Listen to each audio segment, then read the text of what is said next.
I found out my sister was wearing my wedding dress before I even walked down the aisle. Not a similar dress, not inspired by my actual dress. And the worst part? Everyone in the room already knew except me. I still remember standing outside the bridal suite at the Langford Hotel in Chicago, holding my bouquet so tightly my fingers hurt. One of the makeup artists accidentally left her phone unlocked on the counter. A photo notification popped up. It was my sister Vanessa, wearing my dress, standing next to my fiancé, Ethan, and both of them were smiling like they'd already won. At first, my brain refused to process it. I actually laughed. I thought maybe it was some stupid prank before the ceremony. Vanessa loved attention. She always had. Growing up, she'd flirt with my boyfriends, steal my clothes, turn every birthday dinner into a crisis about her life. But this felt different. The timestamp on the photo was from 30 minutes earlier. My stomach dropped. I picked up the phone and swiped open the message thread.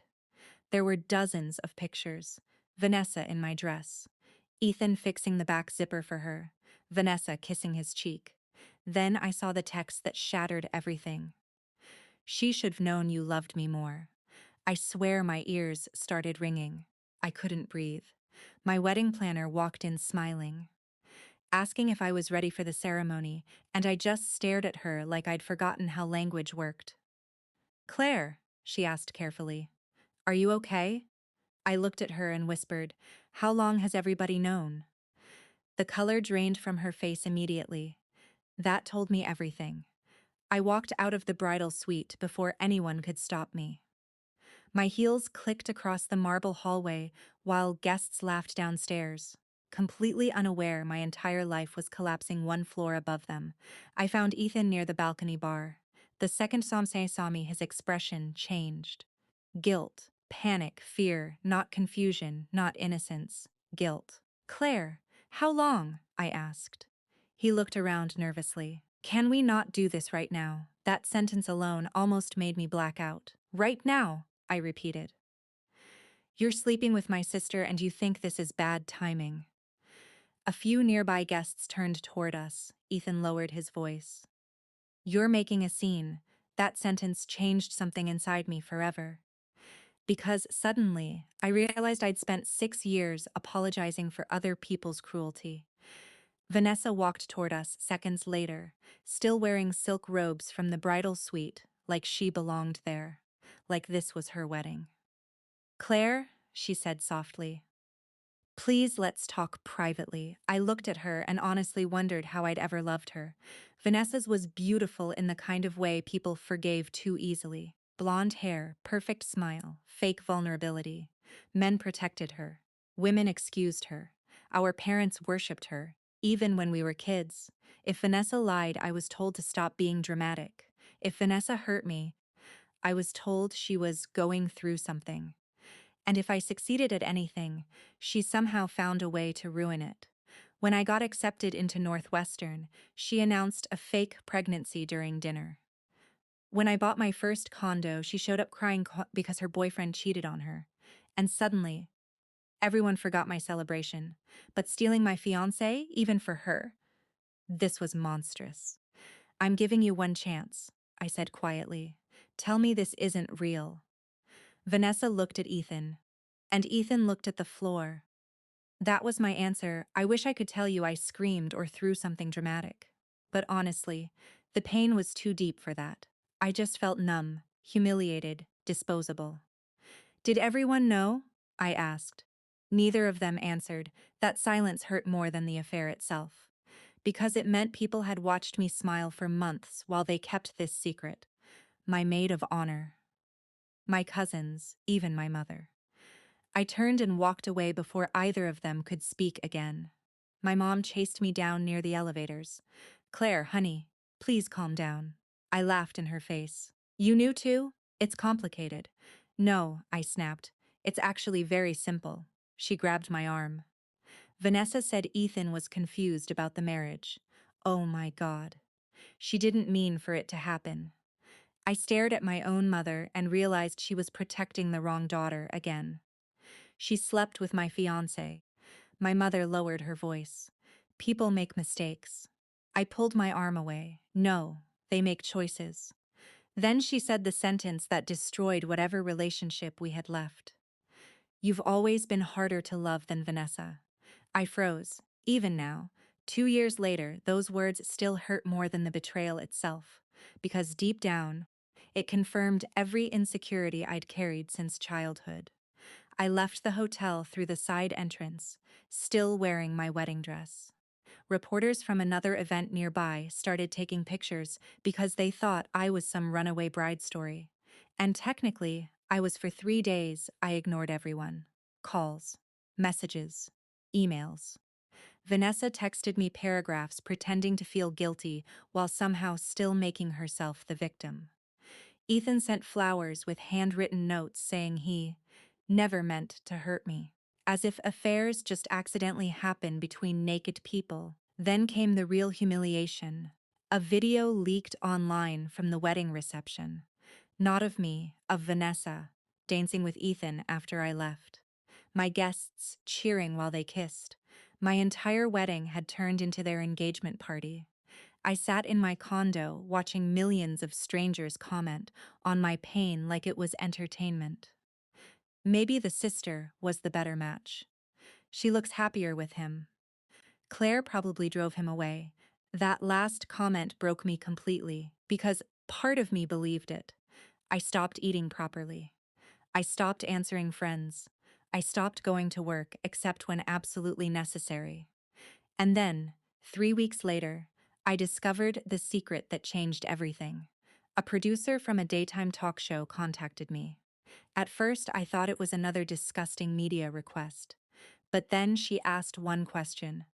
Did you know your sister has done this before? My blood ran cold. Apparently, Vanessa had been involved with Ethan long before our engagement. Actually, before we even started dating, the producer sent me evidence, old messages, photos, hotel receipts. Vanessa had secretly been sleeping with Ethan, on and off for almost 8 years, which meant my entire relationship was built on lies from the beginning. But that wasn't even the worst part. Buried inside those messages was something even darker. Vanessa had made a bet, a literal bet. One of her friends had texted, "You really think Claire still doesn't know?"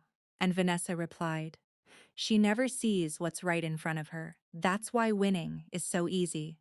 Winning. That word changed my grief into rage. Because suddenly I understood this was never about love. Vanessa didn't even truly want Ethan. She wanted to beat me. That realization saved my life. I stopped crying after that. I started planning. The talk show producer invited all three of us onto a live relationship special. Apparently, Vanessa and Ethan had already agreed, hoping to tell their side of the story publicly. Vanessa wanted attention, fine. I decided I'd give her more than she could handle. The day of the show, Ethan tried speaking to me backstage. "You look good," he said awkwardly. I almost laughed. This man destroyed my life and still thought compliments mattered. "Are you nervous?" he asked. "No," I said calmly. "Are you?" His face tightened immediately. "Good." Vanessa entered the dressing room moments later, wearing a white designer suit like she was attending an awards ceremony instead of her own public execution. "Claire," she sighed dramatically, "I really hope today brings healing." I looked directly into her eyes. "It will." For the first 20 minutes of the show, Vanessa performed like a professional victim. She talked about following her heart. Ethan claimed we had grown apart. The audience actually sympathized with them at first. I sat there quietly letting them dig their own graves. Then the host turned toward me. "Claire," she asked gently, "what would you like people to understand about this situation?" I took a slow breath. Then I smiled. "Actually," I said, "there's something I'd like Vanessa's husband to understand." The entire studio went silent. Vanessa's face lost color instantly. The host blinked. "I'm sorry, husband?"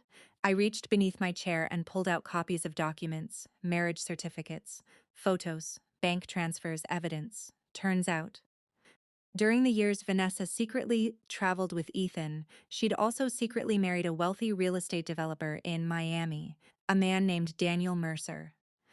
And she never divorced him. The audience gasped so loudly the host had to pause. Ethan looked physically sick. Vanessa whispered, "You bitch." I leaned closer. "No, I learned from one." The producer displayed the documents on the studio screens while Vanessa completely unraveled on live television. Apparently, Daniel had no idea she was cheating, or that she'd been using his money to fund luxury trips with Ethan. But I did, because after months of humiliation, I finally started paying attention. Ethan kept shaking his head.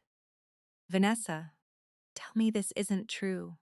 She started crying instantly, real tears this time, not because she felt guilty, because she got caught. And for once, nobody was saving her, not our parents, not the audience, not me.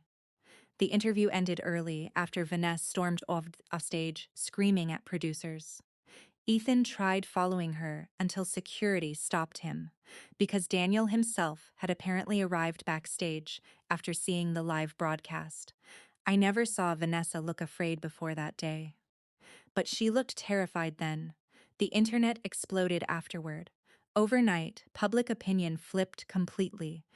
People who mocked me suddenly praised me for exposing the truth.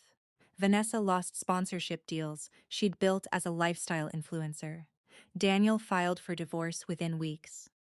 Ethan disappeared from social media entirely after leaked messages revealed he knew parts of the truth all along. And my parents? They begged me not to destroy the family. I told them the family was destroyed the moment they taught Vanessa she could hurt people without consequences. I haven't spoken to my mother in almost a year now. And honestly, it hurts less than pretending everything was okay. A few months after the interview, I moved to Seattle and started over completely. New job, new apartment, new life. Therapy helped too. For a long time, I thought revenge would heal me. But exposing Vanessa didn't erase the pain. It just gave the pain a voice. Real healing came later, quietly, slowly. The first morning I woke up without checking their social media. The first date where I didn't compare someone to Ethan. The first holiday where I realized peace feels better than approval. Last month, I got a handwritten letter from Vanessa. No apology, just excuses. According to her, I embarrassed her publicly. I actually laughed reading that, because after everything she stole from me, she still believed her humiliation mattered more than my suffering. Some people never change. But I did. And maybe that's the real revenge. Not ruining the people who broke you, but becoming someone they can never reach again. Because the truth is, my sister didn't steal my wedding. She stole a man capable of betraying me. And in the process, she accidentally freed me from both of them forever.